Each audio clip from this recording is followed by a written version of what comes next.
I was in the right place at the right time, met the right people. Thank you. Debbie Harry, punk icon, Blondie's electrifying frontwoman, a trailblazer who shattered boundaries in music, fashion, beauty, and culture.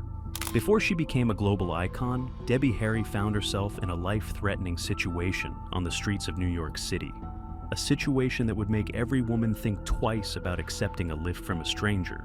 And when you think you've seen it all, Debbie Harry does something so unexpected. Known for her fearless creativity and unapologetic attitude, Harry has always been one step ahead of the curve. But this time, it left her most loyal fans speechless. What exactly did Debbie Harry do? And why are fans still talking about this? Let's find out.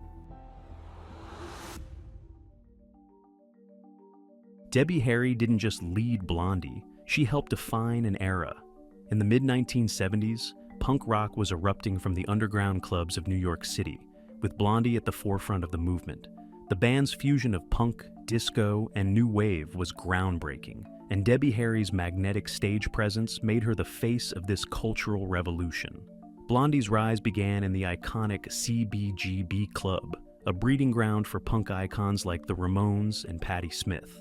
Debbie's striking looks, edgy fashion, and ethereal voice became her trademarks, but her role in shaping Blondie's sound was far beyond superficial.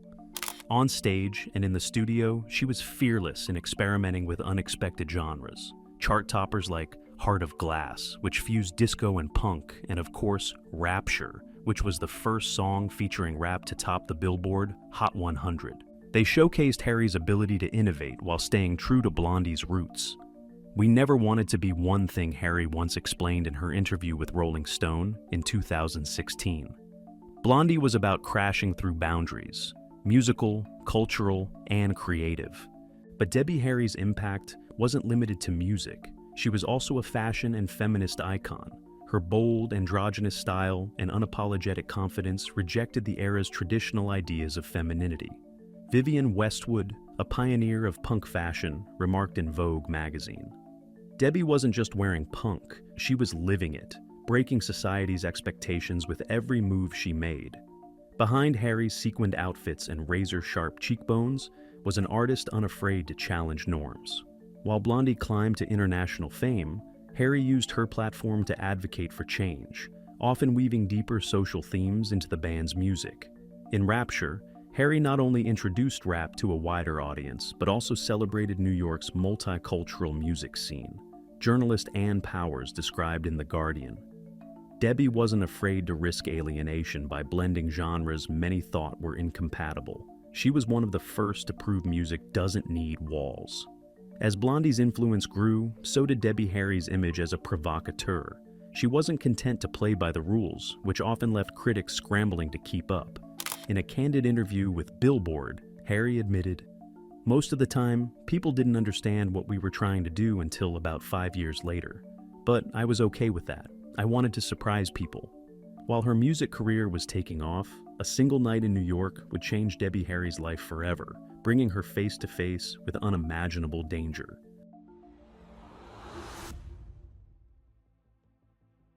Before Debbie Harry's meteoric rise to fame, one terrifying encounter nearly changed her life forever.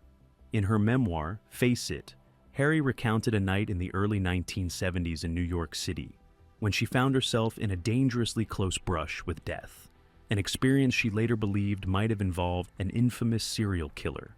Harry described it as a hot summer evening when she foolishly accepted a ride from a stranger while walking through the city late at night. Initially, the man seemed harmless, but Harry quickly noticed unsettling details about the car. "The inside of the car felt wrong, almost claustrophobic," she wrote. Then came the horrifying detail that made her blood run cold. "I realized that the inside door on my side had no handle, and the windows were oddly sealed. The air smelled heavy and strange, like stale cigarettes and something metallic." Realizing the danger she was in, Harry began to panic. She noticed how the man drove faster and more erratically as she tried to maintain her composure. In a desperate move, she reached for the partially open window, wiggling her hand through the gap to grab the outside door handle. Harry managed to yank the car door open and threw herself onto the street. "I rolled out of the car and hit the pavement," she shared in her memoir. I was bruised and scraped up, but I didn't care. I just ran for my life. When Harry learned about his methods of luring victims, Ted Bundy was known to drive a Volkswagen Beetle at the time, with altered interiors that made escape nearly impossible. A chilling similarity to the car she described. Although confirmation that Bundy was on the driver's seat has never been established, Harry remains convinced. She said, "Seeing what Bundy did and how he operated, I have absolutely no doubt it was him. I still get chills thinking about it." Harry's story sent shockwaves through fans and media outlets alike when it became public. While some skeptics questioned the timeline and specifics, many experts pointed out that Bundy was known to operate in and around urban areas, including New York during the early 70s. Dr. Catherine Ramsland, a forensic psychologist familiar with Bundy's case, told Rolling Stone in 2020, "The details in Harry's story closely align with Bundy's predatory methods. It's entirely plausible that this encounter involved him." For Harry, the experience was a haunting reminder of how close she had come to disaster in a city she later described as her creative playground. In her memoir, she reflected, "There's a strange kind of clarity you get in a moment like that, when you're staring down something so dark and all you can think about is survival." Even after escaping such unimaginable danger, Debbie Harry found strength in the chaos and went on to redefine punk and pop culture. But how did this moment shape her fearless approach to life and art? In true Debbie Harry fashion, her boldest moves weren't just musical. A shocking moment cemented her status as punk's most fearless queen. At the peak of her fame with Blondie, Debbie Harry made an unexpected leap into avant-garde art through her collaboration with Hans-Rudi Giger, the legendary Swiss artist and designer known for his biomechanical and sci-fi aesthetic. In 1981, Giger worked closely with Harry on her solo album, Cuckoo, creating its iconic and provocative cover art. As part of the project, he also used Harry's body as a living canvas, integrating his surreal, dystopian designs directly onto her physical form. An avant-garde collaboration that blurred the lines between music, performance, and fine art. Giger, best known for his Oscar-winning designs for the film Alien, found a kindred spirit in Harry, whose unconventional style and punk energy complemented his eerie, futuristic vision. This collaboration was more than just promotional. It reflected Harry's belief that art should challenge societal expectations and push boundaries. She later described the experience as one of the most surreal and thrilling experiences of my life, being both the canvas and the inspiration. Her work with Giger was just one example of Harry's deep ties to the art world. She had earlier collaborated with icons like Andy Warhol, who famously created one of his signature Polaroid portraits of her. And she was also an early collector of Jean-Michel Basquiat's work before he became a household name. These connections show how Harry consistently used art as an extension of her creative identity, whether on stage, on an album cover, or in a gallery. Although some critics found her collaboration with Giger too bizarre, the majority of her fans celebrated the boundary-pushing step.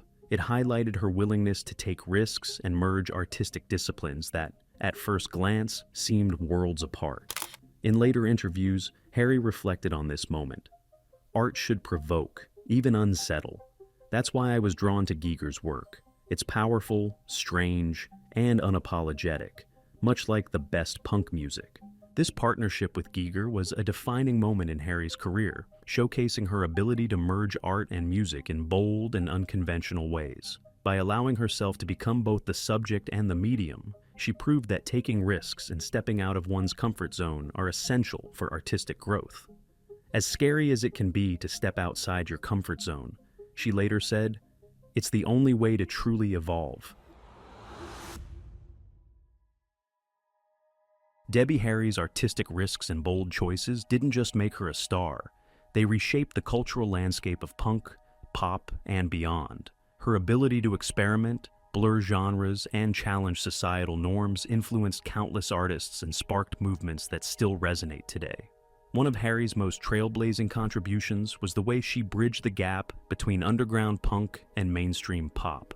Blondie's music, often labeled as just punk, defied categorization with hits like Heart of Glass and Oh, Call Me. These tracks brought disco, reggae, and new wave influences into punk spaces, fundamentally altering the direction of pop music. Reflecting on Blondie's genres fusion in a 2018 interview with The Guardian, Harry noted, "We didn't want to follow rules, especially in music. If we liked it, we played it, whether it was punk, disco, or rap." Her feminist influence is another layer to her legacy. At a time when women in music were often objectified or relegated to the background, Debbie Harry unapologetically claimed both her sexuality and her autonomy. She challenged sexist expectations with her fierce combination of glamour and grit. In one memorable moment at a 1979 press conference, Harry shut down a journalist who tried to undermine her by asking if she was just the pretty face of Blondie. Her curt response, "I write the music, I sing the songs, and I'm the boss. Does that answer your question?" Harry's influence extended far beyond music. Her groundbreaking music video for Rapture in 1981 introduced mainstream audiences to the burgeoning hip-hop scene, showcasing breakdancers and featuring a nod to graffiti artists and rap culture. Fab Five Freddy, a hip-hop legend referenced in the song, credited Harry with bringing legitimacy to the genre. She kickstarted something huge when no one else dared. Debbie was always ahead of the curve. Her partnership with Andy Warhol was another example of her trailblazing vision. Warhol's silkscreen portraits of Debbie Harry became some of his most iconic works and symbolized the intersection of punk rebellion and pop art. Describing their collaboration, Harry told Interview magazine, "Andy saw me as more than just rock and roll. He saw the chaos in me as art, and I loved that he turned it into something timeless." Debbie Harry's impact also inspired future generations of female artists, many of whom have cited her daring and innovation as key to their own careers. Madonna, for instance, once credited Harry as a major influence, saying, "Debbie was fearless. She set the mold for all of us who wanted to be bold, beautiful, and in control." Likewise, Lady Gaga has often expressed admiration for the way Harry blended veiled vulnerability with raw power, calling her the blueprint for modern pop. Even Harry's approach to fashion has left an indelible mark on style. Her eclectic mix of hand-picked thrift store, finds and high fashion couture defined punk's DIY aesthetic, while influencing designers for decades. Vivienne Westwood remarked in Vogue Europe, "Debbie didn't care about polish. Her look was built on personality. She taught us that attitude is the best accessory." Through her music, her art collaborations, and her defiance of societal conventions, Debbie Harry transcended the label of punk singer to become a cultural icon who challenged the limits of creativity itself. Debbie Harry's career is more than a story of punk rock rebellion. It's a testament to resilience, reinvention, and remaining uncompromisingly true to oneself. Her ability to turn hardship into art and chaos into creativity has solidified her as one of the most important cultural figures of the last century. One of the most revealing aspects of Harry's legacy is her refusal to let fear define her.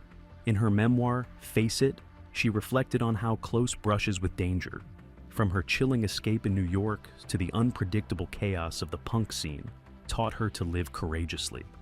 "I didn't let fear control my life. Punk was all about finding power in imperfection, and I've carried that spirit with me in everything I've done."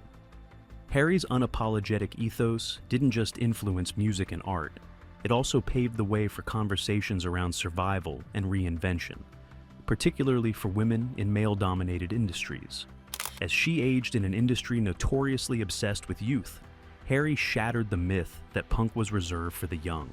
Speaking to The Guardian in 2019, she said, "I never believed in limits. Art and life is about constantly evolving. If I'm still creating, then I'm still punk." Her resilience became especially evident in the 1990s, when Blondie reunited after a lengthy hiatus to release their album No Exit with the massive single Maria. The song reached #1 in the UK, proving that Harry and Blondie could still dominate the charts after 2 decades. Reflecting on the comeback during an interview with BBC Radio, Harry admitted, "We had our doubts, but the fans reminded us why we started in the first place.